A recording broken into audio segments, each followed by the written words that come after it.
Alright, I've got some good news. I have finally fucking found out why we could not get this to start, and I don't know why I didn't think of this. I was actually thinking something along the lines of crank slash cam trigger until literally 2 nights ago. I just came across something completely random while I was just randomly Googling stuff. If you remember, we had 1 and 2 trigger working for the coils, but 3 and 4 wasn't. So I literally came across something on AusFoz, so thank you to the original poster for helping me figure out this problem and making me realise that there is actually a difference. So it's basically a difference in the GC8 and earlier crank and cam trigger pattern versus the 01 or 02 plus crank and cam trigger pattern. So I've pulled them off the car. So if you guys can see down here, it's kind of a step backwards, which is annoying. Got this cam pulley off, I've got the crank pulley off. Basically doing a timing bolt change. You can see I've just got things zip tied up there, and I've marked everything I can just to ensure that this goes back together the right way. It is pretty self-explanatory if you get everything lined up properly. But anyway, I'm not going to show you guys that boring shit. I'll take you over here to the bench where I will show you the difference. Okay, so we'll start here. GC8, or basically, you know, 99 or lower FOS, I'm guessing. I'm not too sure exactly which model has run this. So this is the crank pulley or sprocket. As you can see, it's got a special, you know, I guess coarse tooth trigger wheel on it. So that's what it's Hall effect. So you know, the sensor sees that go past and it uses it as a position reference. And then cam pulley, it's got those ones as well. So the easy way out would just be put these on the motor and call it a day. But because I've got these beautiful Brian Corral Racing aluminium adjustable ones, I really don't want to replace this with that one. There's nothing wrong with it, but you can actually notice a decent weight difference. Like, it's pretty substantial. And you know what, it's just a shame, especially if these were adjusted to finally tweak the cam. And also you can see here, this is the 02 plus, I think, crank trigger pattern. So I think it's like 36 teeth or something. So yeah, the good thing is they're completely interchangeable. These are the exact same dimension. It was, I think, 100, it's turned off now, 120.6 mil or something. So yeah, here's the difference in the later model cam trigger. Hopefully you can see these 2 teeth here. That is all there is. So what I'm thinking is, because this is obviously steel, it has to be because of the magnet for the sensor, I'm basically going to try and replicate this trigger pattern. I'll machine these off on the milling machine or something, and then I'll weld some new tabs on and then machine them to the right, you know, dimension, whatever, on the milling machine. So it might take me a little bit to get this all set out properly and everything. I don't think I'll get around to it tonight, but I think that's going to be the way to do it. So, you know, I'll report back to you guys. Worst case, if I ever do change like to the later model crank trigger or cam trigger, I can just buy another one of these rings from Brian Corral in the States and screw it on. That means that we can basically start this car up as soon as I get that done.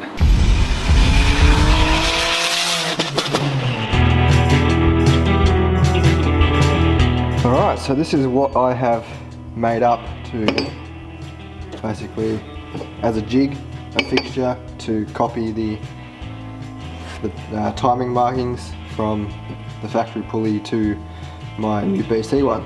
So I've got this billet of steel, just a scrap that was in the machine shop. I've got an old suspension bolt. I've turned down the shaft here so it fits perfectly in that bore. And I've just tapped a M12 by 1.25 thread in there, and then there's a little locating dowel which locks into the cam keyway. So as you can see, I've transferred the marks around with a blue paint marker. So basically it fits like that.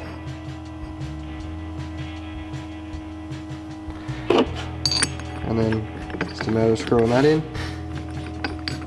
So the idea is I can tighten that down. I've transferred the marks. I've indexed it, so the single mark on the cam gear, mine's up there, and the double there, obviously just so there's no back to front fuck ups. So that's that, and then I can also flip it over. And this is perfect because this will fit. This was too big to fit in the jaws of the milling machine. This will fit perfectly. So I'll clamp this one onto here, index it, well it doesn't really matter actually, but basically mill off these old marks, which are for the newer motors. And yeah, what I have to do is make sure this was set to neutral, basically so it's not too far advanced or retarded. So that will now index the exact same way as this. So it's basically set up to the factory timing settings. Anyway, I'm going to chuck this on the jig and we'll get milling. Alright, so we've got it set up on the milling machine. Just going to do a few passes, knock these back to flush. Then we can go take it back. I'll index them, come back on here and just take a real light skim off where I need to weld to build up for the new tabs. Anyway, we'll get this underway. I apologise, I'm feeling pretty shit today.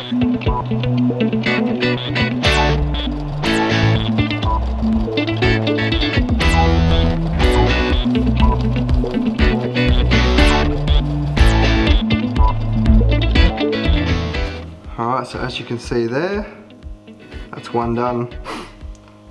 It's literally just taking the paint off. So I might do that to all of them actually, ready to weld. Anyway, I won't bore you with any more. I'll take this one off camera, then we'll get started on setting out the new ones. Alright, so we've got the old ones ground off now, so we can take this bolt out. Okay, so now it's time to put it the right way. We'll line up all the index marks. Well, they should line themselves up anyway because we've got this keyway.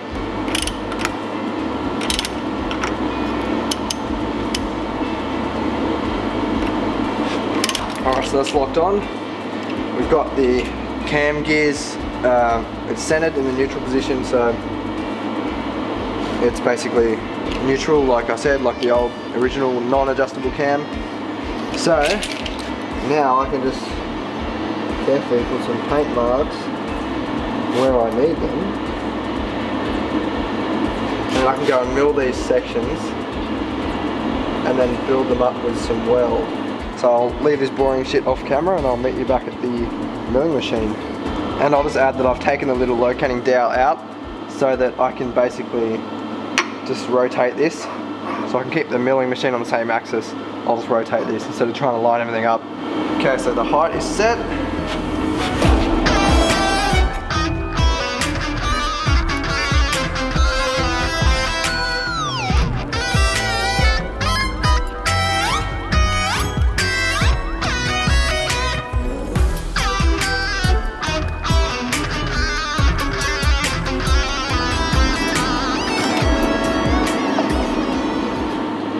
So as you can see, all milled down.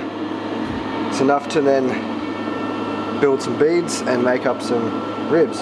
So what I'm going to do, just to ensure I don't fuck up, so I'm going to colour in these bits where the old ones were. Excuse me. Just in case. So I've got to think of a way to follow this when I'm welding. Anyone who's welded before knows that, you know, once that helmet darkens, things look a whole lot different and they're a lot harder to follow. So if you've got a groove or something to follow, that's obviously preferable. I might even use a cold chisel and do an actual groove in there. Man, my voice is fucking terrible. Alright, so I've got a little cold chisel. Basically line this up. So look, if you've got a good eye like me, you can do this just by sight. But if you're not confident, it always pays to be a bit more precise. It doesn't really matter with this if it's off by half a mil or so. But yeah, you obviously want to be as accurate as possible. So that's enough for me to follow while I weld. Then we'll go through and just mark it out again when it comes time to mill them down. So yeah. Alright, so I've cracked out the old TIG welder. Nice, clean, sharp tungsten. Get this set up.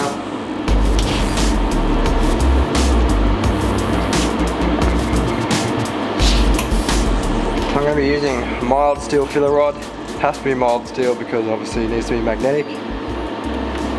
Anyway, without further ado, I'll go and build these up, see how it go. This is some real fine TIG welding control.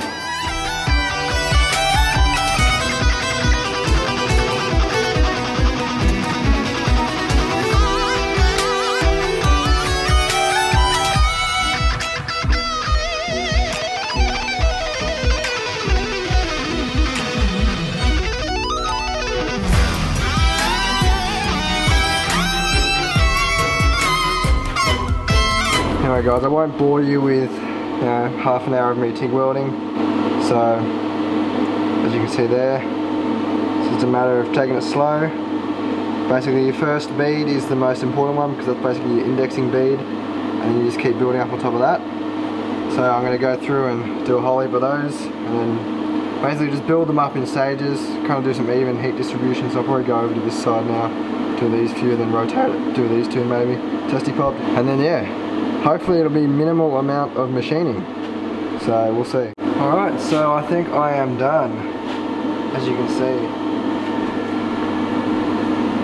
So I've gone a bit taller than they needed to be,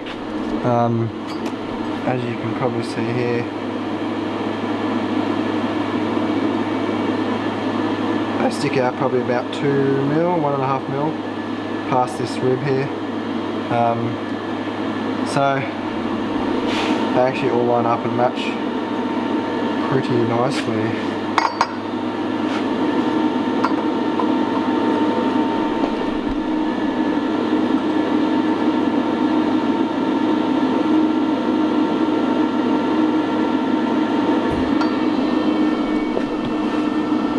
Good there. Looking pretty good there. And the same there. So, put that down. I'll wait for this to cool off. I'm going to let it cool naturally. I don't want to chuck it in some water and risk distorting it or anything like that. And then we'll take it over to the milling machine, surface all those to the right height.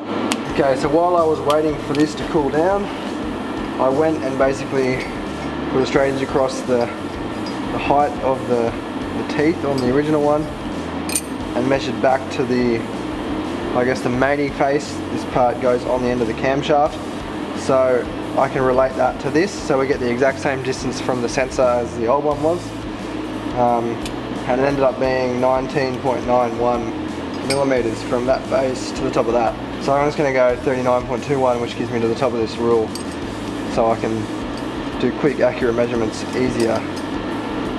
So I've got this chucked up.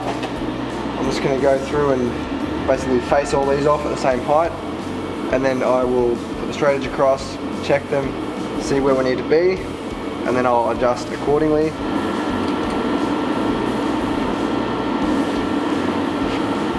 Well, that's it, 39.25, and I had 39.21, so that's close enough for my liking. So they actually do look pretty good just straight off the mill. I'm going to try and find a really fine milling bit, and then I'll just try to clean them up a bit. But I think even that way, just a slight chamfer on them, clean them up a bit, like even that would be enough. But I'm going to try and get it perfect. We'll see how I go. Alright guys, so I found a nice, oh my god, it's fucking throat. I found a nice fine milling bit. As you can see, mate, that has turned out friggin' immaculate. If you're wondering, they're not actually like deformed like that. This is the shiny metal below it. Once it's all sprayed up, you'll see how nice it looks.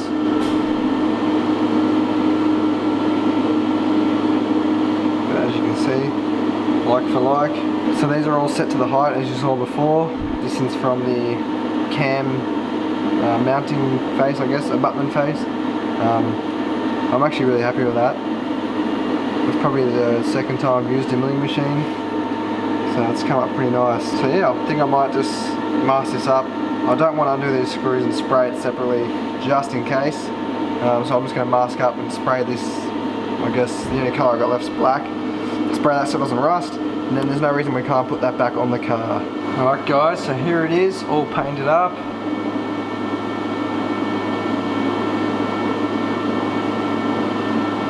Time to whack it back on the car and get one step closer to finally starting this bad boy up. Wow.